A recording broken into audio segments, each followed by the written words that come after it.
Hi, I'm Greg. I'm the lead singer for Lipstick. I'm Steve. I'm the bassist. And welcome to the Lipstick panel. Today on the Lipstick panel, we are stealing the episode we recorded for Ultima Final Fantasy because we're busy and Steve's out of town. Ha-ha!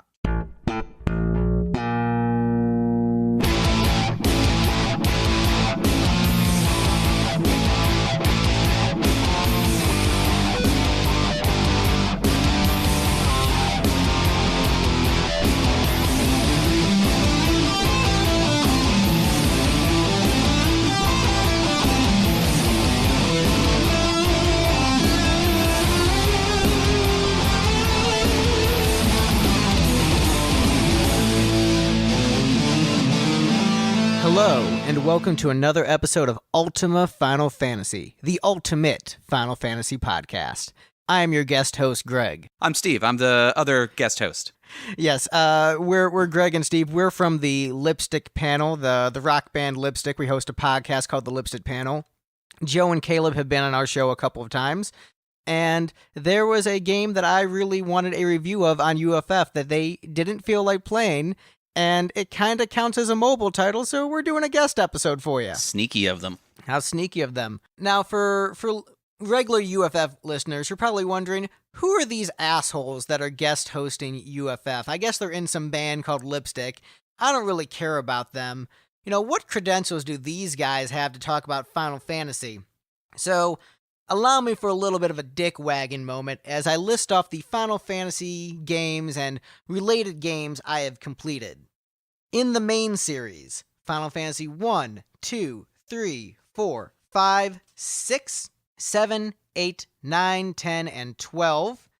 Spin-off and related games I have completed. Final Fantasy 2 Soul Rebirth, Final Fantasy 4 Interlude, Final Fantasy 4 The After Years, Final Fantasy X-2, Final Fantasy Tactics, Final Fantasy Tactics Advance, Final Fantasy Tactics A2, Final Fantasy Mystic Quest, Final Fantasy All the Bravest, Chrono Trigger, Chrono Cross, Xenogears, Chocobo Racing, Guys, Kingdom Hearts Chain of Memories, Kingdom Hearts 2, Super Mario RPG, Brave Fencer Musashi, The Bouncer, beat 4 Chrono Trigger fan games. Bouncer. The Bouncer. Yeah, beat The Bouncer. I've played a lot of the Bouncer, actually. It's not very good, but I beat it. I had a friend who had it. I still own it. I had a friend who had it in high school, and he beat it, and I would go over to his house, and he would beat me up in it. But it had such excellent ragdoll physics that I had a great time just, like, watching myself get kicked downstairs. Do you want to play The Bouncer later? Maybe. Chrono Trigger fan games I've completed. Crimson Echoes, Prophet's Guile, and Chrono Altar. And as far as Square games I have played but not yet completed, Final Fantasy... played these over the course of my life. I'm not actively playing all these. You know, some of them are like friends' houses and stuff, but I've at least touched or played a portion of these games. Final Fantasy 13, Final Fantasy 7 Crisis Core, Final Fantasy 7 Dirge of Cerberus, Final Fantasy 12 Revenant Wings, Vagrant Story, Final Fantasy Crystal Chronicles Rings of Fate, Final Fantasy Crystal Chronicles Echoes of Time, Final Fantasy The Four Heroes of Light, Final Fantasy Dissidia Opera Omnia, Final Fantasy Dissidia, Mobius Final Fantasy Brave Exvius, Final Fantasy Record Keeper, Kingdom Hearts 358 over 2 days, Kingdom Hearts Union X Cross, Kingdom Hearts Recoded, Kingdom Hearts Birth by Sleep, Dragon Warrior Monsters, Star Ocean, Secret of Mana, Musashi Samurai Legend, and Bushido Blade 2. I also played Terra Battle. It kinda sucked. I know that's Mistwalker, but related. And Final Fantasy movies and shows I have watched. Final Fantasy V Legend of the Crystals, Final Fantasy The Spirits Within, Final Fantasy VII Advent Children, Final Fantasy VII Last Order, Final Fantasy XV Kingslave, Final Fantasy XV Brotherhood, and I do plan on watching Daddy of Light after this. So, I've got some familiarity with the series. I know my shit. For people who care about, my music credentials, I was in an orchestra for a little bit, done stuff with guys in Warrant and Quiet Riot, but you don't care about that. You just care about the Final Fantasy games I played. That's all that matters. Are you still listing every single video game you've ever played? No, I'm done listing the Final Fantasy games I played, but those are my credentials. Steve played a little bit of FF6 and Super Mario RPG, and that's about it. I also played a lot of The Bouncer, it turns out. And I've, glanced at a bunch of these games. I feel like I might have tried one round of blitzball while watching a friend play the game all night. Final Fantasy X, of course. But yeah, there you go. Those are our credentials as guest hosts for UFF. We are going to be reviewing Final Fantasy II Soul of Rebirth. Dun, dun, dun. For those unfamiliar with it, Soul of Rebirth is a post-game bonus mission added to Final Fantasy II in the GBA, PSP, and mobile versions of the game that offers additional story content that helps flesh out the world of the game a bit more. I would call it very storied content. The game, it's not a sequel. It's a midquel. It takes place during the events of the final dungeon siege in the original FF2. Also, throughout basically the entire course of the game, right? No, because I guess, okay, so the first character shows up right after, like, what's his name dies right during the final dungeon crawl or right before it, right? Yes, Rickard dies right before the final dungeon crawl. No, so. not Rickard. What's his name? Minnow? No, he dies a little bit before that. Okay, so, like, that's when the game starts. But, like, they find Rickard almost immediately, so I think it starts... But it starts with Minru right after he died. Well, we'll get to that. So, I don't know. I think it's interjected throughout the plot of the main game. I don't know about that necessarily, but I'm gonna say no, and I'll explain why when we get to the story section. Look, there has to be fighting and yelling, just because it's us on Ultima Final Fantasy. That's even true. Even if they're not here, to be mad that we're playing the shop theme. Right. Oh, there it is. Greg doesn't know this, but I'm going to go back in and post and just have the shop theme going through the entire episode. I'm actually the one who's going to go in and post and edit it, so... I'm the one who's going to mix it. So you're going to edit it, and there's going to be random jumps in the shop theme. It'll be extra annoying for everyone. Yes, for those... We've done 3 episodes with Joe and Caleb. We did the Final Fantasy I soundtrack with them, the Final Fantasy II soundtrack with them, and Megadeth's Rust in Peace. And there is disagreement on pretty much all of those things. Yeah, Steve is a big fan of the shop theme from Final Fantasy I and the unused shop theme from Final Fantasy II. So and good. He doesn't like Megadeth. So basically, Steve is the anti-Joe and Caleb, and I'm somewhere in between the 3 of them. Keeping the podcast together for the kids. Right. So just to continue with the intro I was trying to do before we got off on the tangent. So the story of the game revolves around 4 characters from the story of Final Fantasy II. Minwu, Scott, Joseph, and Rickard, who died over the course of the original game. Final Fantasy II, the original game, is about a group of rebels taking down an evil empire. And the 4 main characters of this game are heroes who died for the sake of the rebellion, who died during the course of that game's journey. Minwu is the white mage guy with the awesome turban. He died helping the heroes obtain the ultimate magic Ultima. Scott was not a playable character. He's the Prince of Kashwan who died early on in the game. So not appearing in this film? Well, no, he appears in the game, so they talk to him in the game on his deathbed is when you meet him, because he was preventing an invasion of the Empire, got wounded in battle, and that's where you talk to him. So he's not a playable character, so he's new in this. You're really serious about correcting all my snarky jokes here, aren't you? For people Steve, you can't make jokes that aren't accurate to the plot of the game. I'm trying to give some... In case people are actually interested in what this game contains, I'm trying to give them a little bit of that. I'm going to trust you for the snarky jokes, and me to... I think once I get past my intro, I will be willing to make more snarky jokes. Well, you just treat this as like that logic puzzle where you're trapped in the maze and they're going to execute you, and there's the 2 guards, one of whom always speaks truth and one of whom always speaks falsehood. It's just, the puzzle's pretty easy to solve, Right, in that Greg is clearly the one who always speaks falsehood. He would recommend you take the left path. So we've got Joseph, the big bald tough guy who died holding back the boulder that was going to crush the party. The monk, yes. And we've got Rickard, the last of the dragoons, aka the first of the dragoons in the series, who died distracting the evil undead emperor so the party could escape. So Soul of Rebirth focuses on their experiences in the afterlife and their role in assisting the heroes in the final battle from beyond the grave.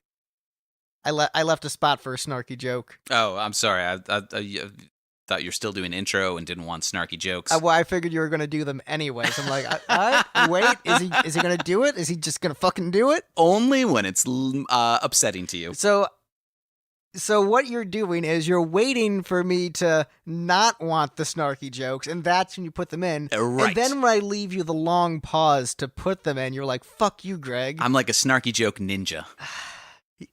A class which I don't believe appears in this game. Not quite. So we're Closest is the monk. We're following the format of UFF, so let's get into some development history.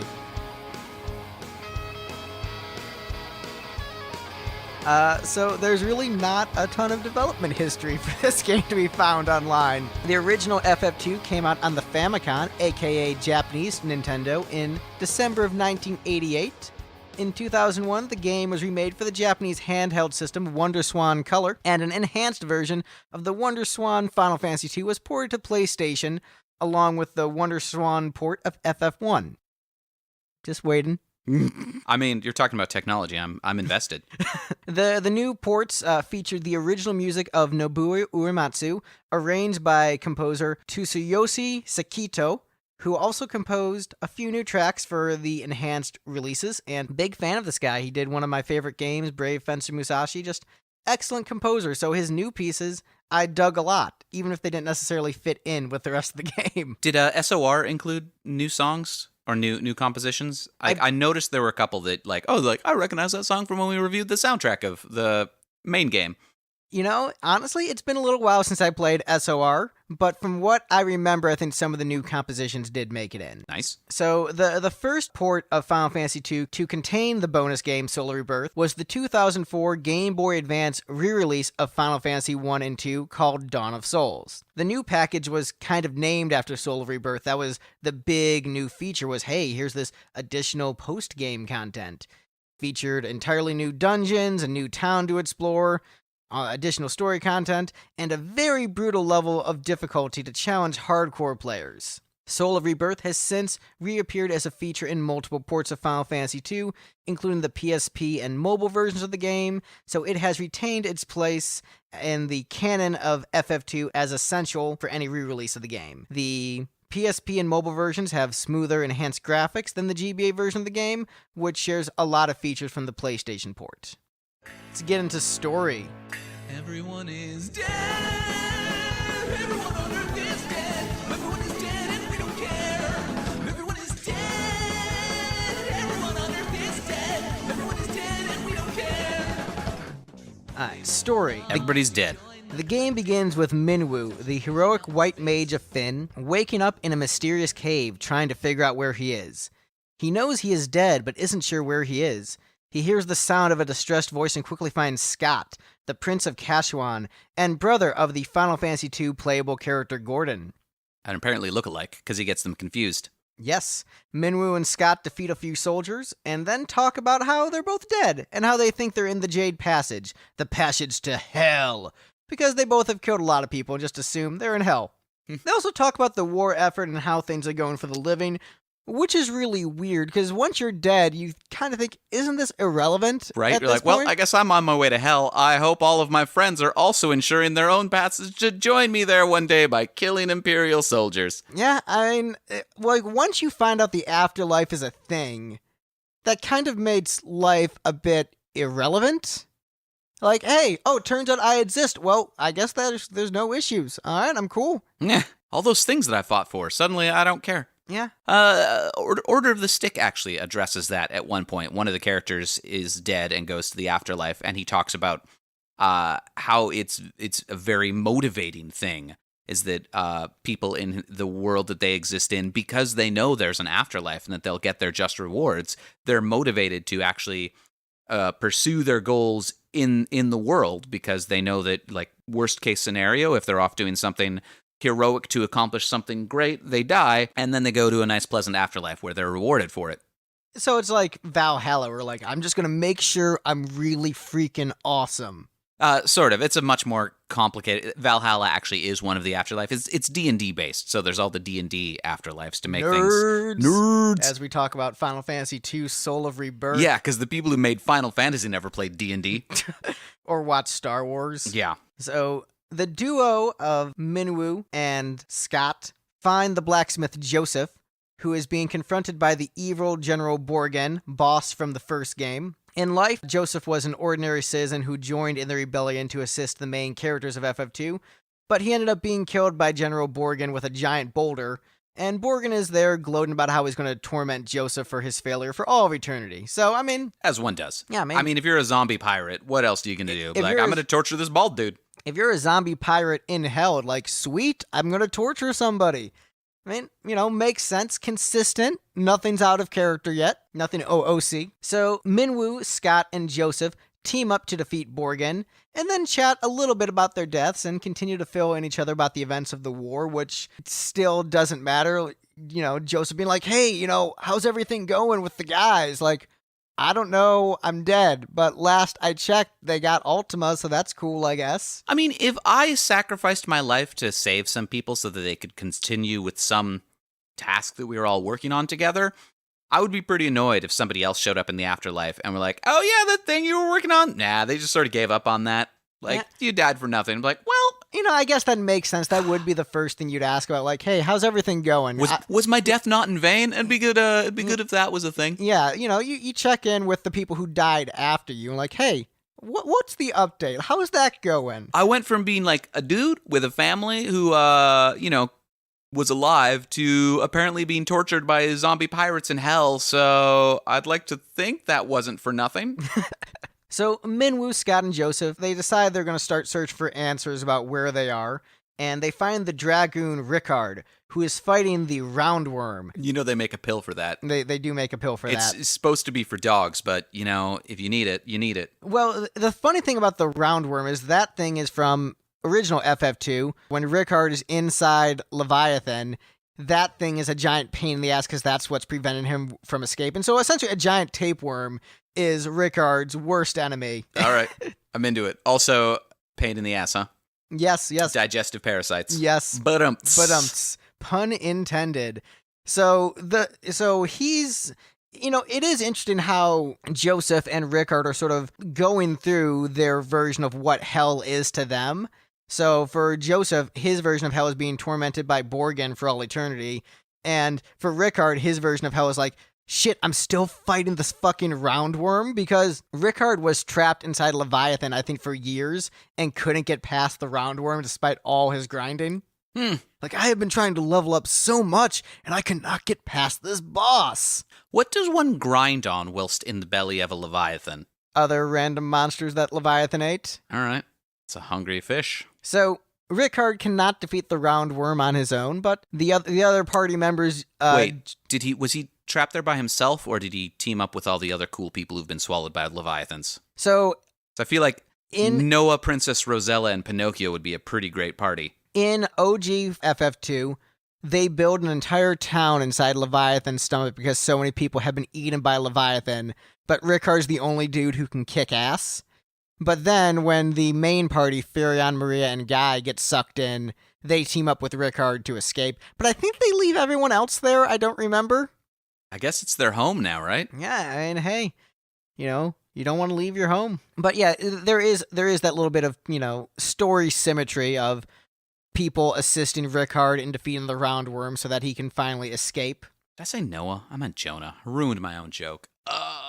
It's okay. So after the party, the dead party defeats the Roundworm, they discuss their shared bonds with Furion, Maria, and Guy, and muse that there must be some reason why the four of them have connected in the afterlife. And so the four of them team up and find their way out of the passage, out of the first dungeon, through a warp panel, and find their way to the town of McCannon. Now, at first the party, you know, still believes they're in hell, but then they notice there's a bunch of little kids running around in this town, like, wait, hold on. Hell shouldn't have a bunch of little kids. Like, I know kids can be assholes, but they shouldn't be in hell. I guess this is purgatory. The Catholics were right. So do Catholics exist in a Final Fantasy II universe? I mean, they got rid of the crosses for a lot of the ports because they didn't want to make Christians upset.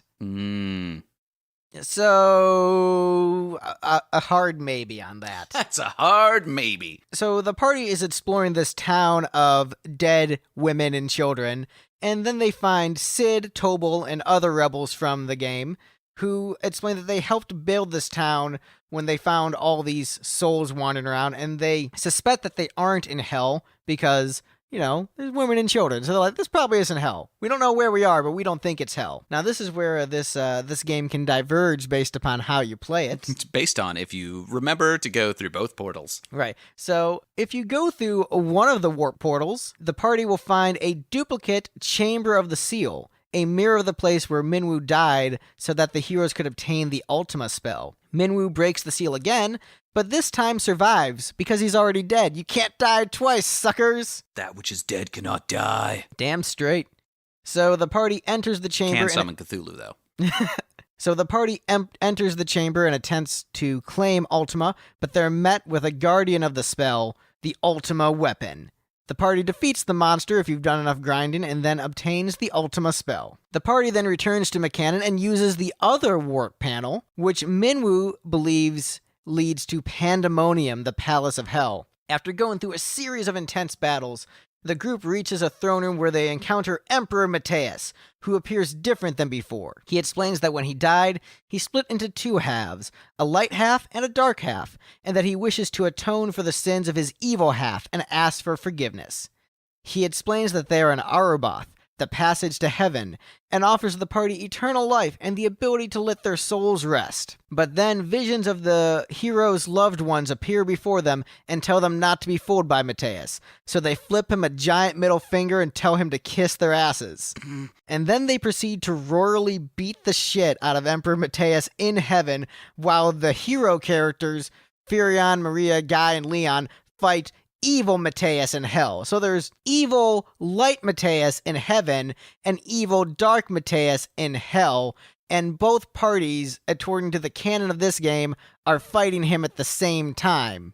And that's how they conquer him, is they both kick his ass simultaneously. So I haven't read the FF2 novelization, but I guess according to that, Mateus simultaneously conquered heaven and hell when he died. Does.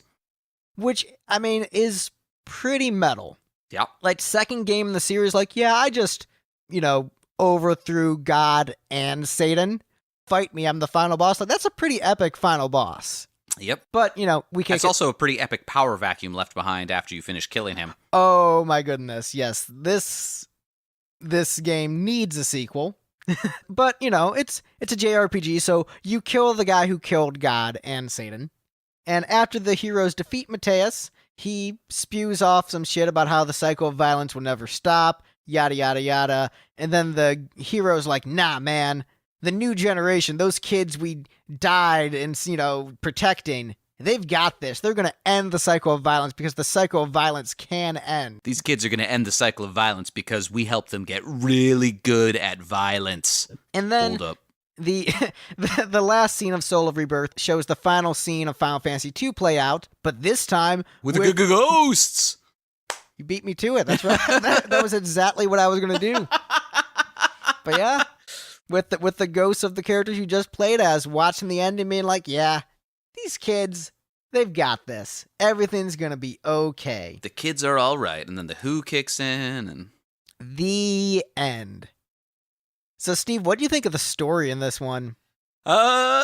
So here's the trick: is I went into this having not actually played Final Fantasy II. Yeah, this is the only Final Fantasy game you've completed is Final Fantasy II: Soul of Rebirth. It's true, and since this was the extra difficult new game plus mode, I went into this not having any sort of preparation or skill set for playing it, and only having about one evening to really try to get through it, which meant that I was cheating my way through it.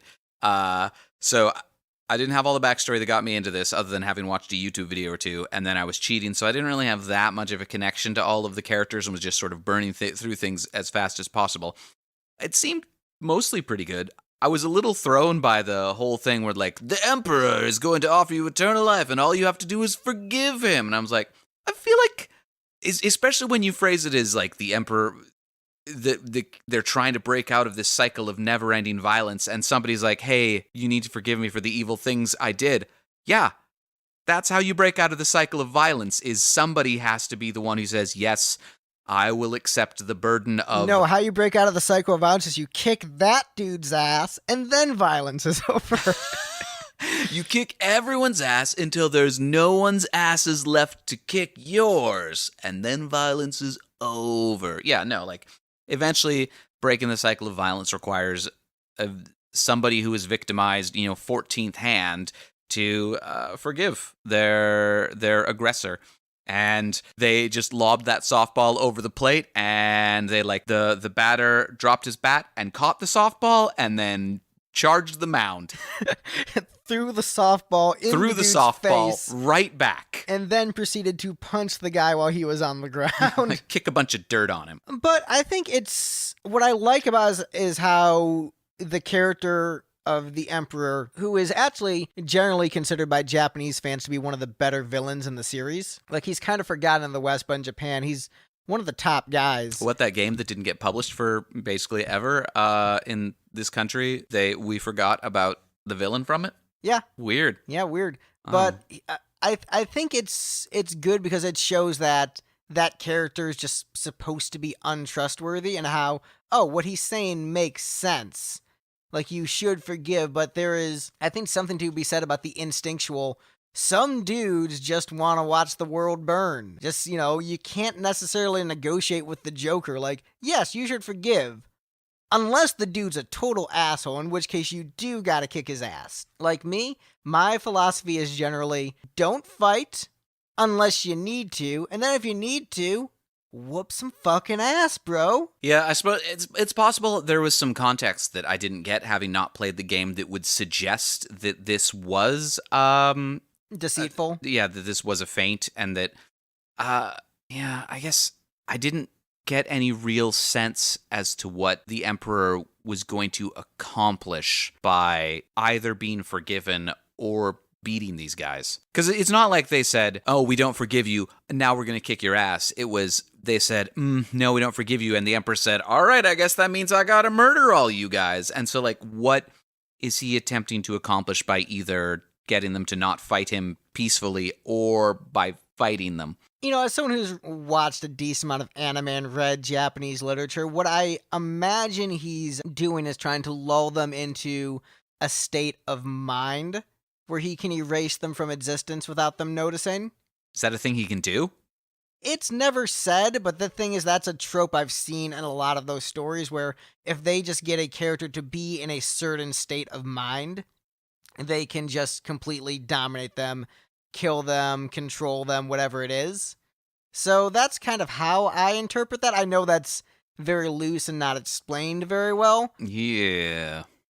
But I'm imagining if it's not that, just wanting them to be subservient as he rules heaven. I guess that's possible, yeah. Because, like, hey, just don't overthrow me. I've already got heaven. Don't ruin this for me, bro. I want to keep this kingdom. Yeah.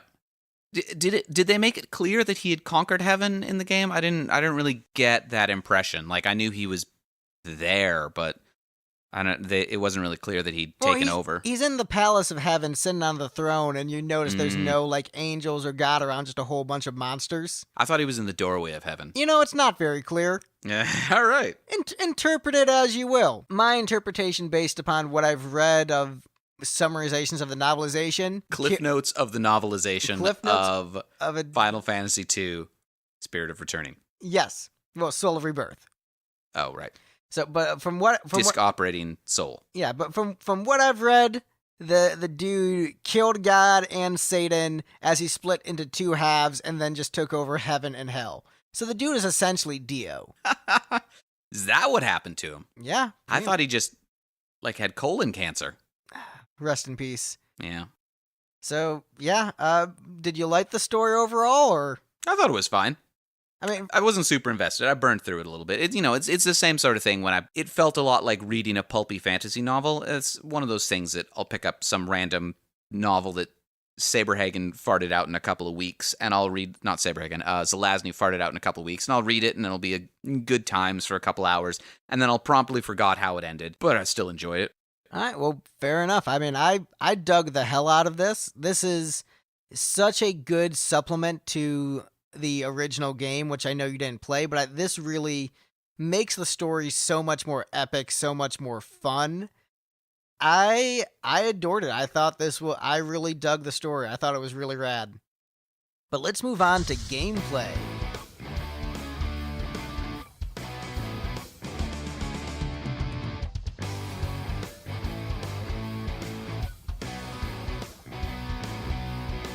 So, gameplay for Final Fantasy II Soul Rebirth. Same leveling system as Final Fantasy II. Surprise, surprise. What? In Final Fantasy II, you don't level up. You don't have character levels. You have stat levels, and you level your stats based upon use. So the more damage you take, the higher your HP becomes. The more you attack with a certain type of weapon, the higher your attack becomes with that weapon. More often you use magic, the better you get with that particular spell. One interesting thing is the more you level up a bunch of individual types of magic, the better Ultima becomes. So if you're really good with grinding out a whole bunch of different magic, Ultima becomes really, really powerful. But here's the trick with Soul Rebirth.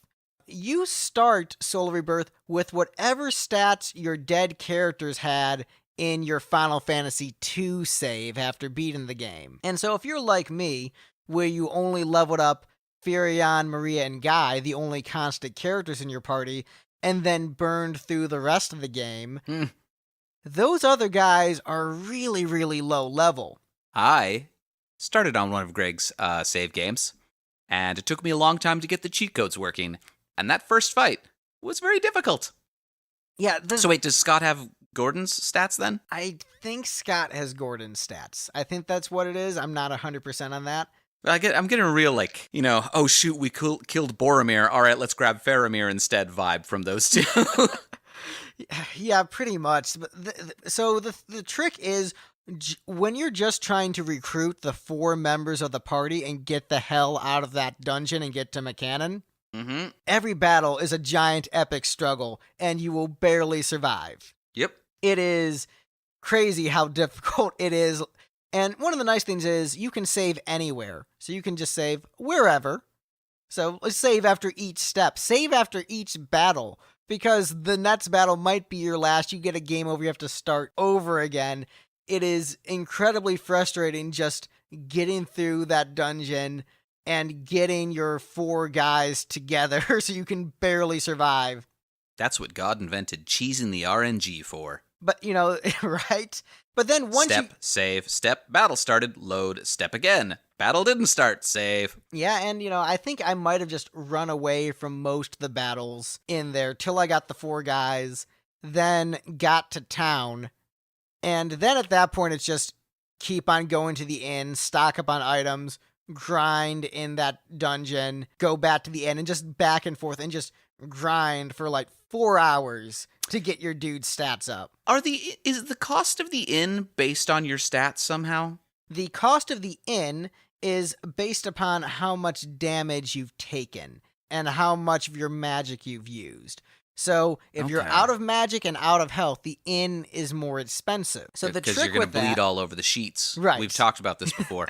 So the trick with the inn, if you want to optimize your inefficiency, but if you want to optimize... see what you did there. If you want to optimize going to the inn, what I found works best is have a character spend all of their magic healing up the party before you go to the inn, so that way you're only restoring magic when you go to the inn. So save a guy's healing spells up until you're ready to go to the inn, have everyone back to full health and have his magic run out, and then go to the inn. Okay. And that way you get the inn cheaper and you restore his healing magic. Because when I popped into the inn, they were like, it's going to cost you 12,000 gold. And I was like, that is a really high number. But it probably had something to do with the fact that the cheat codes weren't working right. So 3 of my party members had 9,000 out of 999 health, which I'm pretty sure probably confused the system. Probably. It might have even been offering me 12,000 gold. Steve has no shame in cheating. I have some shame in cheating. Just there are times when I'm like, you know what? I just want to get through this game now. Yeah, and in fairness, I didn't give him much time. He had just a couple days. He's a busy guy. He's got stuff going on. The only games I don't cheat in are Minesweeper and Dwarf Fortress. So the thing is, I would say the gameplay is the weakest part of this, which I know for a video game you'd think is the most important thing, but that is pretty key. But for Final Fantasy games, the gameplay is always an afterthought for me. where I'm really interested in exploring the world, the characters, the story, and I'm like, oh yeah, and there's like battles and stuff too, I guess. Yeah. So I don't really care about that as much, which is probably why I like this game so much, because admittedly the gameplay is pretty broken. It is very difficult surviving this first dungeon in Soul of Rebirth, and the leveling system is wonky in FF2. The encounter rate is way too high. But you know what? Whatever. I like it. I'm fine with it. I don't really care. It's fun. One of the cheat codes that I found was a higher encounter rate. Why? I don't know. The game's encounter rate is, I think, I didn't turn that one on. I was like, is there a lower encounter rate? Because that's kind of... I would say the encounter rate is the biggest problem with FF2. I think if you halved the amount of EXP it takes to level up your stats and halved the encounter rate, I think the game would be much more fun. I think that's the biggest flaw with it, personally. Random encounters. Always fun. I was getting some Bard's Tale flashbacks from this thing. Looking at trying to picture going through it without cheating. I was like, this is going to be the sort of thing where you just have to grind forever. And then after ages, dungeon number 1 won't be challenging and won't be giving you any XP. And then you're going to go to dungeon number 2 and immediately get your face melted again. Well, the trick is once you grind to what I call God level, which you can do pretty quickly, in a couple hours. Put on like 2 podcasts and you're golden. But once listen to 2 episodes of the Lipstick Panel. Hey-o, plug. But once you do that, then you go and grab Ultima, and then grind Ultima just a little bit, you can get through that final dungeon. So I would say this shouldn't take, including grinding, should be under 7 hours to beat this game. And that's including probably grinding to the point where the final boss is too easy. Because I think my save file, my final for beating it was like 650 or something. So what was the dragoon's name? Richard? Ricard. Is he supposed to be worthless in the last fight? Because he was worthless in the boss fight for me.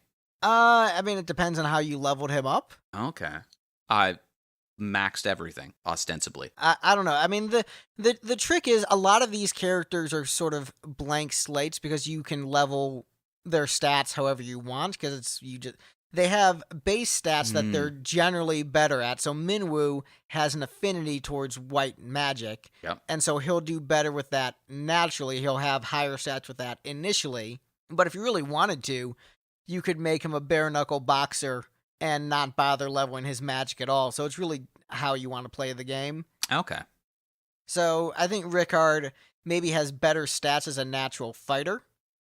But, if you wanted to just have him be, a useless piece of shit, you could do that too. Yeah, because he was mostly useful. He was the heaviest damage melee character throughout most of the game until I got to the boss fight, and then he couldn't do any damage at all. Although none of my characters could do melee damage, really, except for Joseph. Joseph did a little bit of damage. Everybody else did literally 0. So it was basically... Fortunately, I'd traded out some of Minwoo's healing spells for damage spells, so it was... Minwoo cheeses damage spells as much as possible. What's his name? The red mage just heals everybody. Joseph punches when he can, and Ricard is just passing out Phoenix Downs. Yeah, I mean, for me, it wasn't nearly as bad because I did the Ultima side quest. I just skipped that. I didn't realize that was the one you were supposed to go to first. I just went to one of the dungeons, and when I got done with it, it was like, congratulations, game's over. I was like, oh, I guess I better load and check out that other dungeon. I mean, I do like that this post-game has an optional side quest. That is pretty fun. That for a game this short, they offered a side quest. But yeah, I don't know. I think gameplay-wise, mostly fine. Like, I mean, it's a good UI, good menu system, easy enough to comprehend. Yep. That's, standard Final Fantasy setup for the most part. Yeah, just other than the minor gripe about the leveling and the encounter rate, mostly fine. Yeah. And it's not that the leveling system is bad, it just takes too long to do it. All right, well, let's move to music and graphics. Graphics felt a little repetitive to me, actually, now that I think of it. Just, like, they looked fine, but the dungeons were just the same scrawl over and over and over again. Like, So that first dungeon had all those side rooms that you could go into that did nothing. They just had an encounter in them.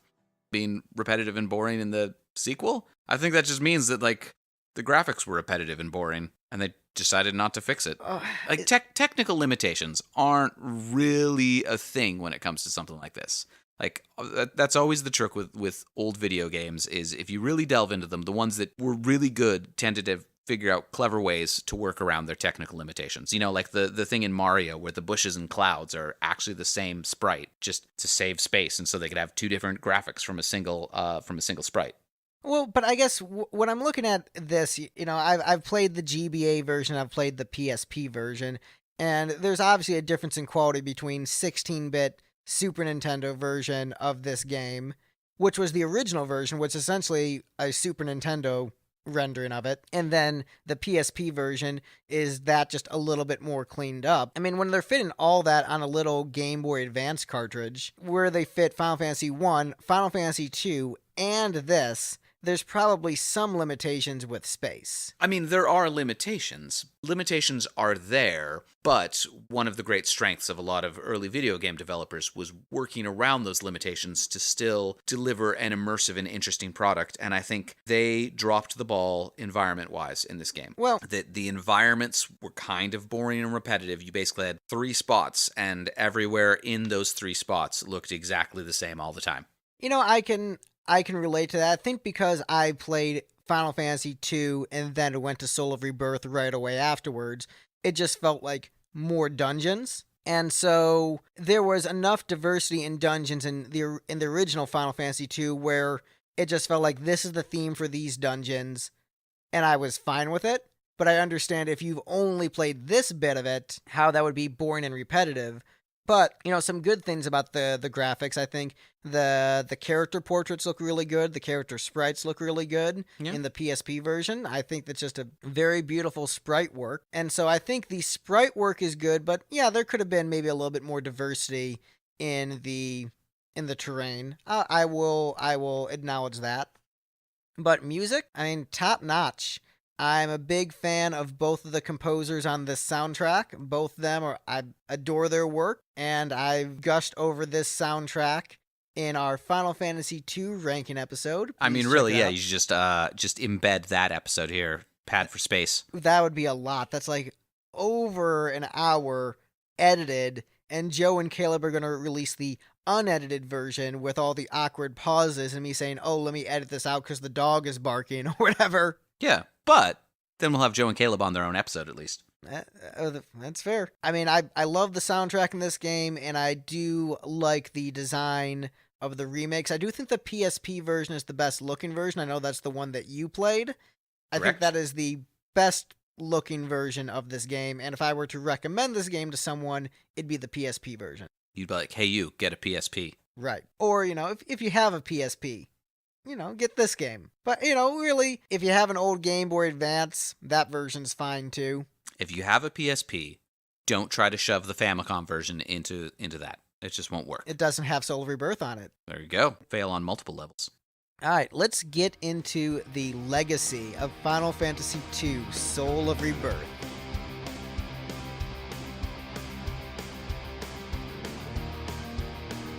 So, according to Square's publicity department, the original Famicom release of Final Fantasy II sold around 800,000 copies. As of March 31st, 2003, the game, including all re-releases at the time, had shipped 1.28 million copies worldwide, with 1.8 million of those copies being shipped in Japan and 200,000 abroad. So, not that many in the States and otherwise. So it's mostly a hit in Japan. Big in Japan. Despite having only been released in June of that year, as of September 2007, the PlayStation Portable version of Final Fantasy II had shipped 90,000 copies in Japan and 70,000 in North America. Huh. So, like, most of the copies outside of Japan shipped within the first couple months, and then in Japan it was just like a slow burn, huh? It's basically people bought the game when it came out, the original game, and then just people didn't buy the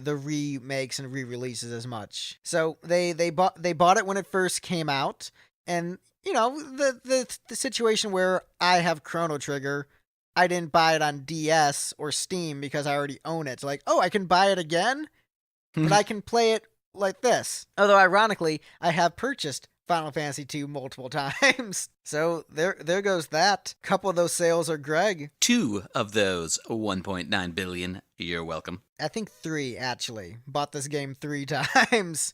Dang. Different platforms, but 3 times.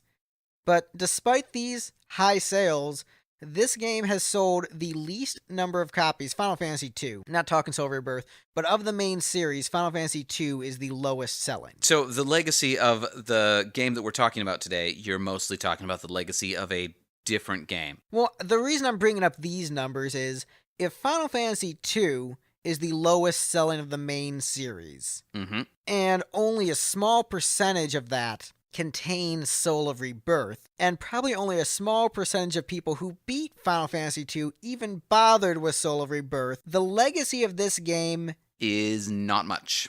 is not much. I think most people don't know about it, don't care about it. Final Fantasy II has a really bad reputation in the video game community as maybe the worst Final Fantasy. Dun, dun, dun. Like when people talk about the worst Final Fantasy, they usually talk about Final Fantasy II, Final Fantasy XI, and Final Fantasy 13. Those are usually the ones they rank at the bottom as the worst of the series. And 2 is pretty consistently at the bottom. So people generally don't like this game. That said, there are some 2 fanboys. I am one of them. This is kind of like the music from the Elder of Final Fantasy games, where people who are fans of the series are like, man, this sucks.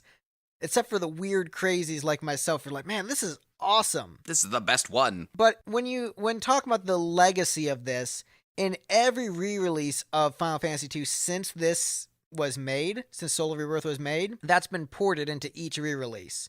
So the PSP and mobile versions have Soul of Rebirth, so it is kind of considered an essential part of this game at this point. Yeah. So Like, well, we already made it. Might as well throw it in there.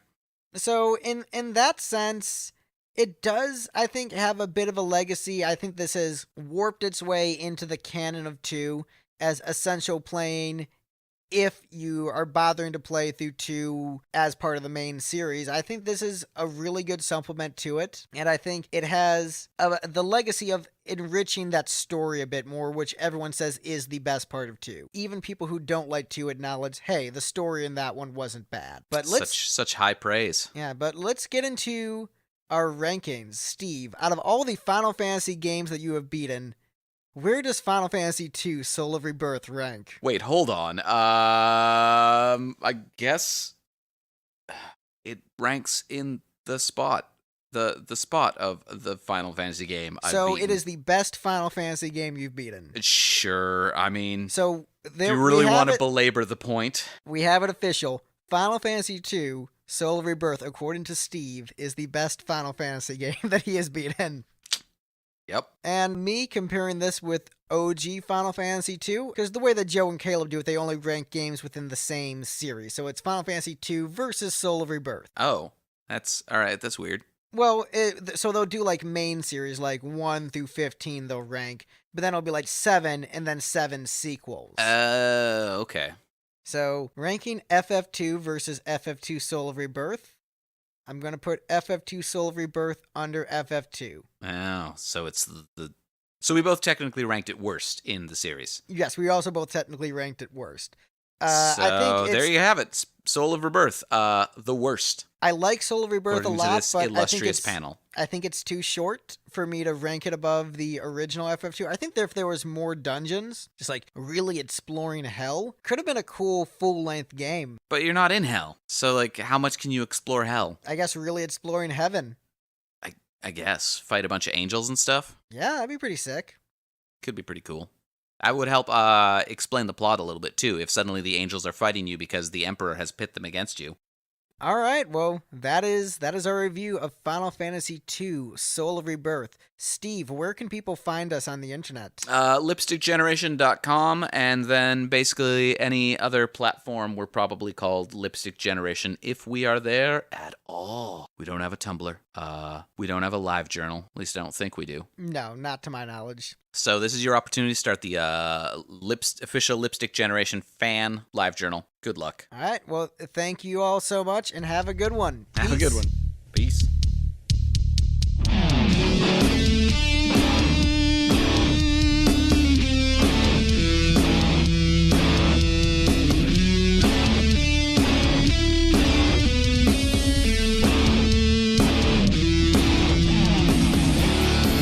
Ultima Final Fantasy is a podcast created by Game Entertainment and is executive produced by Joseph DeGolyer, Kaleb Schweiss, Cable Craig, and Cameron Wilson.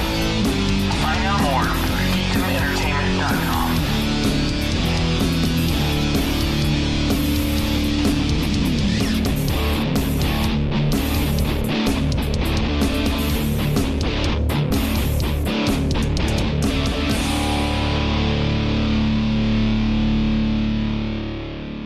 Enjoy the grind.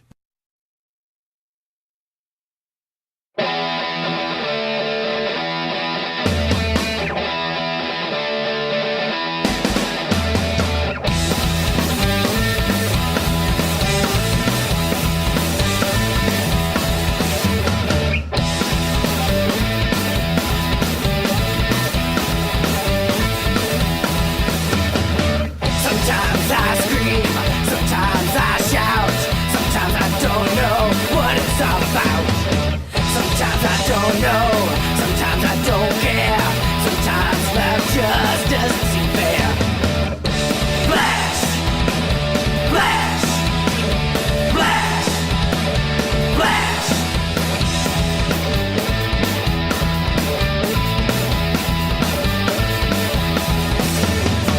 Am I a villain?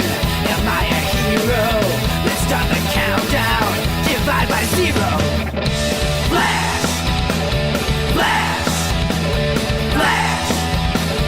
Flash! Flash! Flash!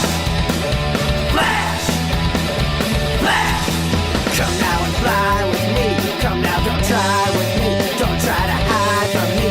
Can't you see that I want you on me? Living is ecstasy, not without empathy. Don't need no sympathy. I'm just fighting out of sympathy. Take my hand, don't you understand that I'll be your man through every single day, every single night. Hold me close, don't let me go. I just want you to know that we can live with all our fantasies. I feel like chaos, but there's no pretense. I'm like a lyric that doesn't make sense. Flash! Flash! Flash!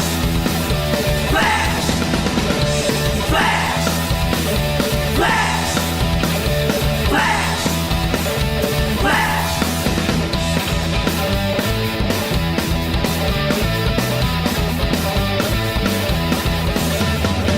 Sometimes I fall, sometimes I cry, but you can't stop me, I never will die. Flash!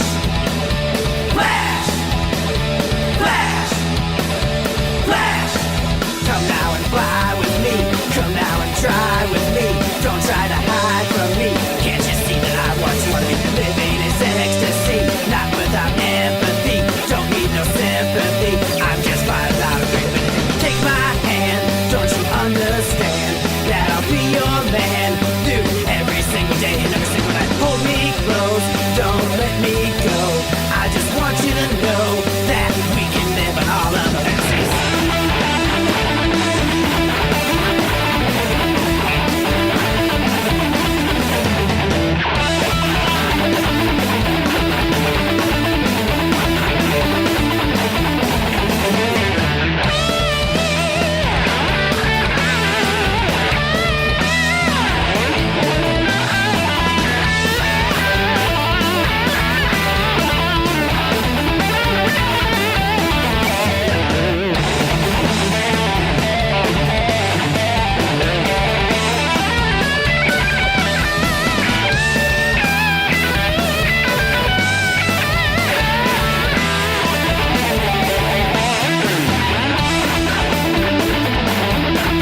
dream.